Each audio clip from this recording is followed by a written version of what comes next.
Hello everyone, my name is Legendary Sniper and welcome back to my second long form video. Now, unlike my last video, I'm not going to go into this long intro about the topic. I'm just going to go straight into it and see how this one does compared to my last one. Before we start, I want to clear up a few things. I am not a huge part of the Marvel Strike Force community, so I'm not going to use the official terms as they should be used. So throughout the video, you'll be seeing me use the term level 1, level 2, and level 3. These are respectively the basic attack, the special attack, and the ultimate attack, but I was not using the terms because I don't use them in general. Secondly, this video is not that much edited besides a few clips being slowed down and sped up, and the audio clips are kind of bad because I had to record the audio clips afterwards instead of actually recording it during the gameplay. And third, I am sorry that if you can't understand what I'm saying, but I did not have enough time to edit this to put the captions on the video. Without further ado, let's get into the top 15 teams that I have based on supports. Starting this list off very weak, we have the War Dogs team, which in all honesty starts off pretty strong but falls off quickly, and the healer do not do anything about it. Of course, the healer of the team is Shuri, the tech whiz of the Wakandans. And at first I thought it was just me because she's a low level on my team. But no, apparently that's just Shuri in general because her tier 3 ability only heals the lowest HP member on your team.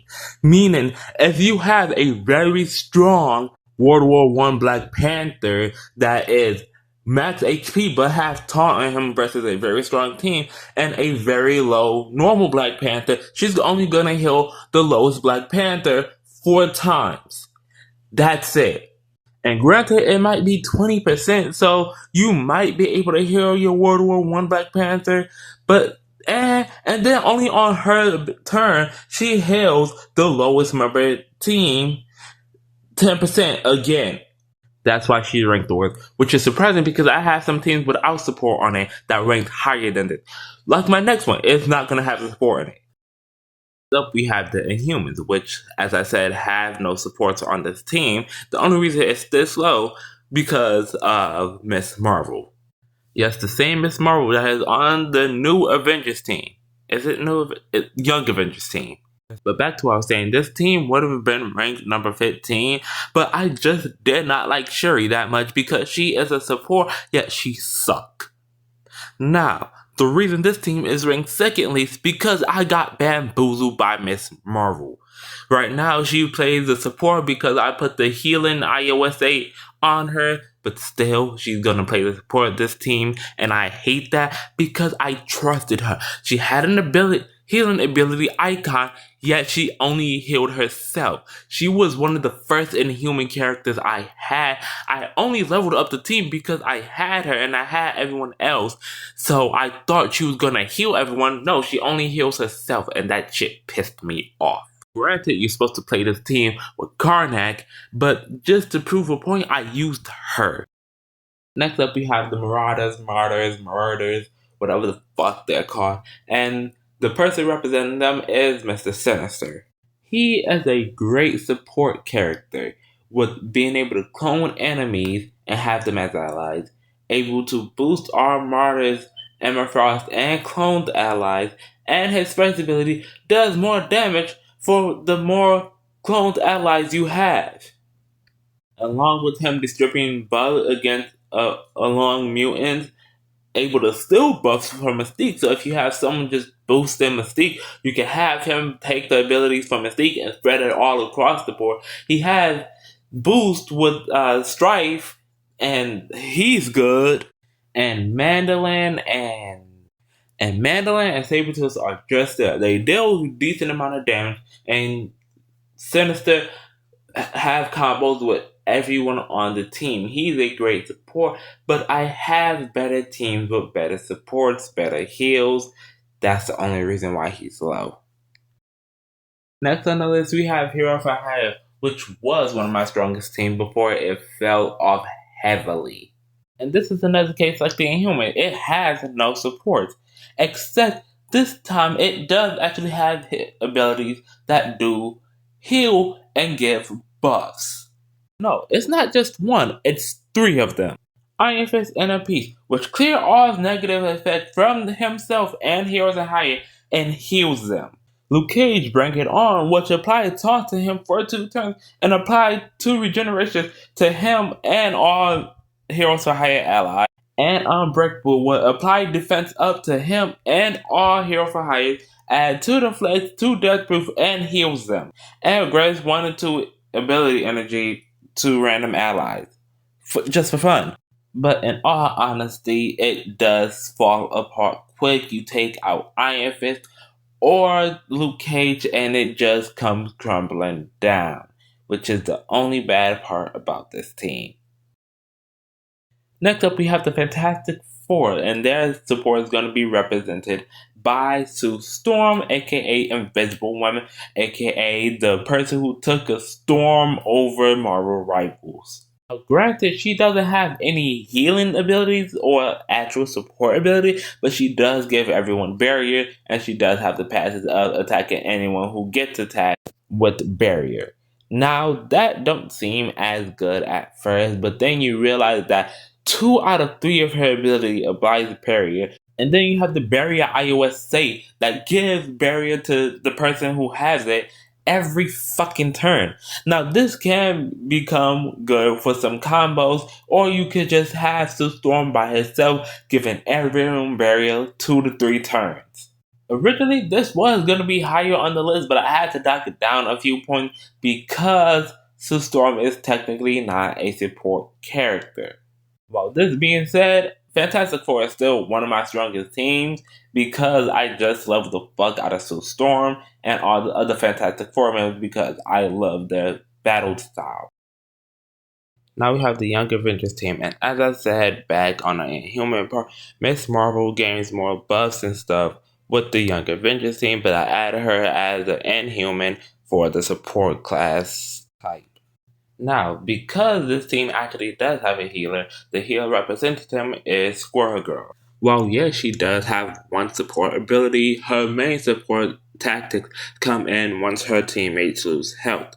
She gives them more defensive abilities and buffs. Right now, where I have her, she heals the teammates that under 50% HP for 5% HP and then heals them additionally for 5% of her HP. Plus, she clears 2 negative effects from the 3 most damaged allies. Again, I don't like this type of effect, but then again, it works for her because of what her passive does.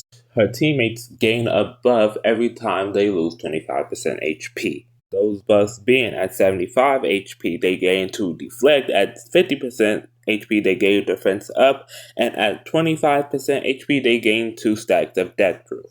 And then on for her ability cost is 1, 3, and 5, respectively, being fucking low as shit. So in all honesty, this is an amazing team, but it's so fucking hard to get Echo and Squirrel Girl. We have the team that actually get carried by their support, which is Black Order. And while Thanos might be a key factor of this team, he is not actually a part of the team. Meaning, if you go to the website or if you look it up in game, the Black Order, it's only going to be Corrosive, Cole, Ebony, and Proximity Midnight. But the thing is, everyone on that team, including Thanos, is mid besides Maw. And the fact that his healing ability not only heal his team, but debuffs the enemy as well, taking away speed or just giving them straight up debuffs. And his key factor is with his main attacks, he repeats them multiple times at max level. While granted, I don't have him at max level, I ain't investing in it. His max level will still be good, and it count as a bonus attack. So if you have something with the iOS say that give buffs to bonus attacks, he's just gonna be a fucking monster to deal with. But as I said, this team get carried by the support, and it falls apart very quickly, with Ebony Maw most likely standing as the last stand. Next up, we have the magical team itself, the Supernaturals. Now granted, this has some upgraded versions like Astrals and other stuff, but those characters are fucking hard to get and I don't have them right now, so we're gonna deal with Supernatural. And the support that's gonna be representing them is Doctor Strange. While Scarlet Witch does have some support aspect, it's only towards 2 characters, which I'm not counting that. Granted, he only has one healing ability. That one healing ability is able to revive people, and the team just works so well together. That's why it's this high up. But given it any other circumstance, it would have been way lower down. Now, the best part about this team is that unless you have Kestrel or a person who stops summons, this team essentially has 6 players on it, being Doctor Strange, Summon, and Wong. And if you really want to be a dick, you can take out Scarlet Witch and put in Quicksilver, which he has the passive ability on summoning Scarlet Witch, so you can still have her on your team. So at base level, it is a 5-person team, but if you really want to be a dick, you can have it a 7-person team as long as they don't have Kestrel or someone to stop summons. But besides that, this team really has nothing to it, besides some of them being able to permakill and some of them just being able to revive. It's really boring. We have the Sinister Six, which actually does have a 6-person team with Doc Ock's second ability, who is a support. The team once again only have one support ability. Now, that really won't matter because if you have Mysterio on your team, he's just annoying to deal with by himself. And unlike Supernatural, this ability only has 4 energy instead of 6. And this is still one of my highest performing teams, regardless. But being that said, it's kind of mid. Now, don't get me wrong, this team is still very strong, but the thing is, all of them are strong by itself, and it just so happens to work together. While yes, they do have some abilities where the other people come and attack, that's rarely happens. I mean, it happens frequently, but the attacks aren't that strong. But this team is still very strong in itself, but it's just seems weak when it's not. Next up, we have the Uncanny X-Men, which is an amazing team, but it does have a weird support system. Let me get this out the way. The Uncanny support team and the settings have 8 different characters, but Cyclops, Psylocke, and Wolverine can all be ported to a different team. With that out the way, this team does still have 2 supports, being Magic and Beast. Beast being a typical support, healing, applying buffs and stuff, while Magic being an odd case. You see, Magic, to my knowledge, do not apply any heals, buffs, or anything, but instead apply charge to characters. Now, this team does heavily rely on charge characters. Colossus getting boosts when he's charged. I'm pretty sure Phoenix also get boosts when he's charged. And Storm being the biggest one, dealing more damage with her ultimate ability once she is charged up to 20%. Just like Cyclops. And then we have Beast, supports of supports, with his ultimate or tier 3 ability being Mutant Enhancement, applying a separate boost to Blasters and Brawler, applying a separate boost to Protectors and Controller, and applying a separate boost to Supports. This ability is honestly great, but that's only his tier 3. His tier 2 also applies healing and does deal damage. Plus his passive being if you have 3 or more uncanny teams, the first does not count towards your medals of the level, which is honestly amazing, and I didn't even notice that until now. Starting on our top 5, we have one of the most broken beginning teams being S.H.I.E.L.D. And while yes, this may seem like it's kind of weird, this team, if built correctly, has 3 separate supports on it. Being one of the first characters, you get S.H.I.E.L.D. Medic, you get Maria Hill, and one of the legendary characters that you know you can unlock easily, Nick Fury. Now, because S.H.I.E.L.D. is so broad, it has 14 separate characters. My team that you can see I'm using have Coulson and Security. Being Security is a great line of defense, and Coulson also applying buffs. Coulson works well and can be revived by S.H.I.E.L.D. Medic. Nick not only summons teammates, which is what he's known for, but he also gives the buffs he has himself to all teammates, It don't even have to be Shield, it's just in general. And Maria also summons teammates and also applies healing and buffs to teammates. For a beginner team, this team is so strong, but then again, it has better stuff like the Invaders, the New Avengers, and all that other stuff. So if you have nothing else available or nothing else reliable, you can always fall back on the Shield team. Next up, we have the Guardians of the Galaxy. Typically, Gamora is on this team, but she's on a different team, which we will see later in this video. Naturally, on this team, we have Rocket, Star-Lord, Groot, Drax, and Gamora, but taking Gamora's place is Mantis, and both Mantis and Groot are support. Starting off with Mantis, she was one of my first characters actually, and she has two support abilities. Early game, she is great, but later on, she does have a huge fall off. Well, at least where I'm at. Being the problem with her is positioning, being her empathy ability, which is her level 2, applies healing to adjacent enemies. So if she's in the middle, only the two closest to her will get healing and not the two on the end. And her level 3, which is honestly cheaper, but still, it only applies healing to the lowest enemy. While yes, this is good for saving, it only heals for so much, and that is not that good. Now, moving on to the ace of the team, we have Groot, which every ability he has does some sort of healing.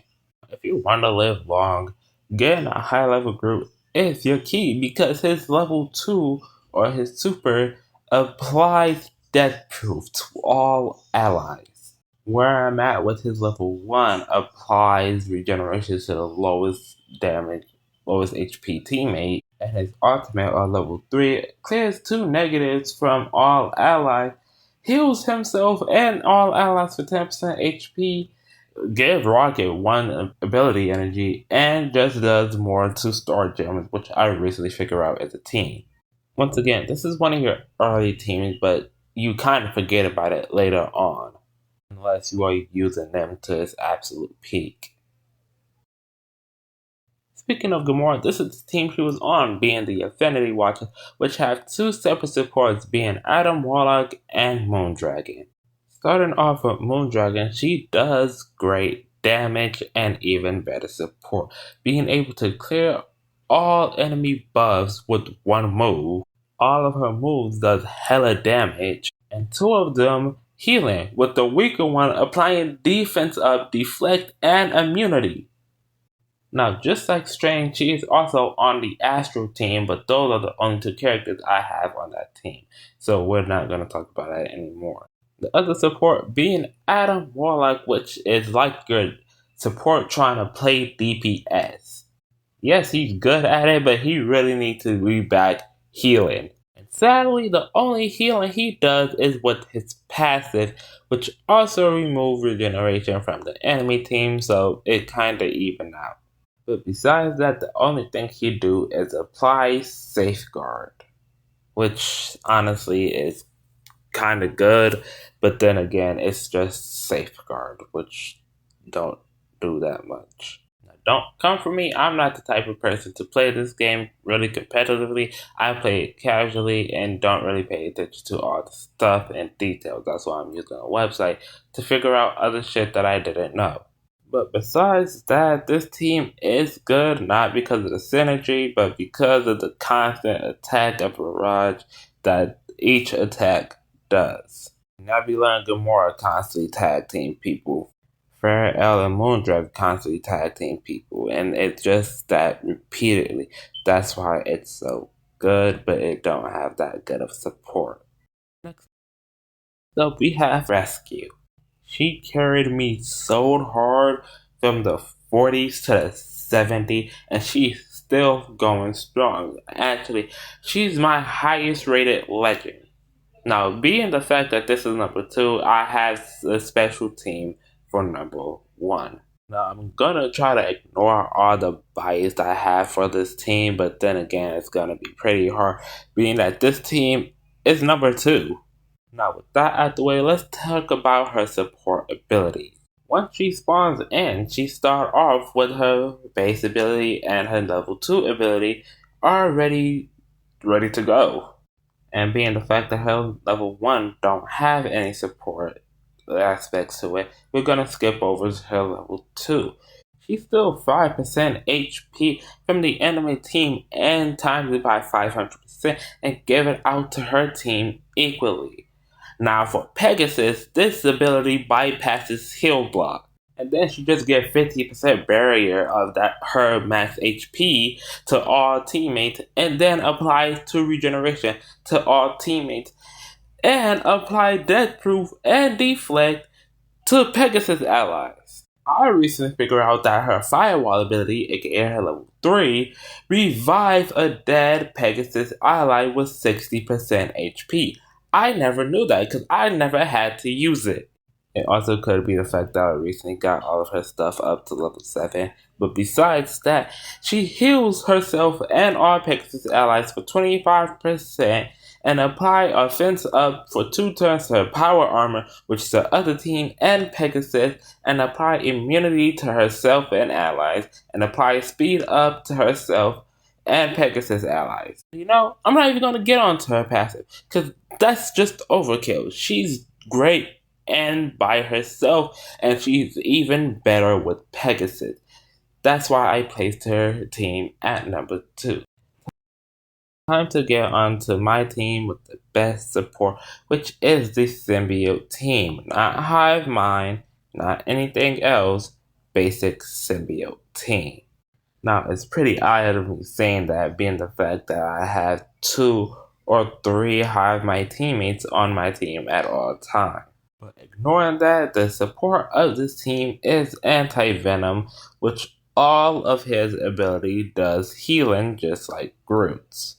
Except the fact that this is honestly better, being the first one at the primary target for 200% damage, apply and bleed, and the opposite of 1 random positive effect on the primary target. And then afterward, he heals his most non-summoned ally for 5%.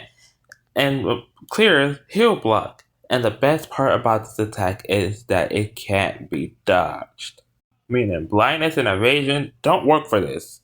And we on to his level 2 special, whatever you want to call it, which clears heal block to all allies and apply immunity. Heal 15% of Anti-Venom max health, revive a dead symbiote with 30% base HP, and if there are no symbiotes dead, gains 3 ability energy. That's at level 6, but at level 7 it revives with 60% HP and heals 20% HP.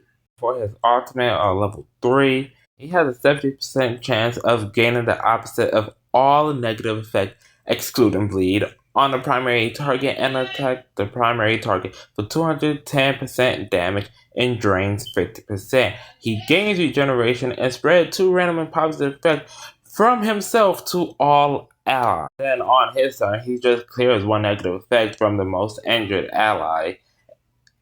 And if that ally is a symbiote, does it to 2 other most injured symbiote allies. Plus, he gains regeneration. And once he drops below 50% HP, he gains evade. And for being this low, it's honestly a good support character. And that's not even mentioning that Symbiotic Silver Surfer is also a support. And a Hive Mind, which is a good chunk of symbiote characters. And this character actually does hold a special place in my heart because one time I was playing an arena and he basically solo wiped the enemy team. And by that, I mean he actively revived my entire team, which let me win the game. That is when he was significantly weaker than what I have him right now. Anyway, that is the end of the video. Let me know if you want to see more ranking videos or if you just want to see a different game. Make sure to like and subscribe and tell me if you wanted me to do a specific type of video. To keep me in the loop of making videos, my next series is going to be on the game Beta Fighters, talking about every single character moveset. But again, I don't have all the characters. I'm missing 9 of them because I don't have enough money to pay for it.